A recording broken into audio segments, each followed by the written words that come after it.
चारों ओर फोन की घंटियां बज उठी। राजभवन मौन था, संसद मौन थी, राष्ट्रपति भवन मौन था। हर कोई कश्मकश में था। शायद कोई बड़ा हादसा हुआ था। यह किसी बड़े हादसे या आपदा से कम नहीं था। कोई अचानक हमें छोड़कर चला गया था, जिसके जाने से करोड़ों लोग दुख भरे आंसुओं से विलाप कर रहे थे। देखते ही देखते मुंबई की सारी सड़कें भीड़ से भर गई। पैर रखने की भी जगह नहीं बची थी मुंबई की सड़कों पर, क्योंकि पार्थिव शरीर मुंबई लाया जाना था और अंतिम संस्कार भी मुंबई में ही होना था। नागपुर, कानपुर, दिल्ली, चेन्नई, मद्रास, बेंगलोर, पुणे, नासिक और पूरे देश से मुंबई आने वाली रेलगाड़ियों और बसों में बैठने को जगह नहीं थी। सब जल्द से जल्द मुंबई पहुंचना चाहते थे और देखते ही देखते अरब सागर वाली मुंबई जनसागर से भर गई।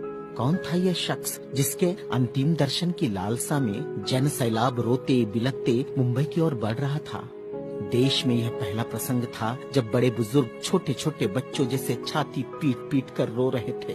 महिलाएं आक्रोश कर रही थी और कह रही थी, मेरे पिता चले गए, अब कौन है हमारा यहाँ। चंदन की चिता पर जब उसे रखा गया तो लाखों दिल रुदन से जल रहे थे। अरब सागर अपनी लहरों के साथ किनारों पर थपकता और लौट जाता, फिर थपकता, फिर लौट जाता। शायद अंतिम दर्शन के लिए वह भी जोर लगा रहा था।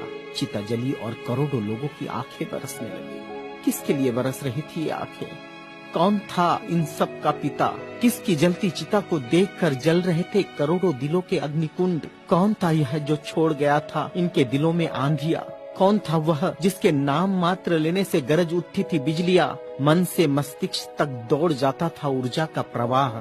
कौन था वह शख्स जिसने छीन लिए थे खाली कासे इनके हाथों से और थमा दी थी कलम लिखने के लिए एक नया इतिहास?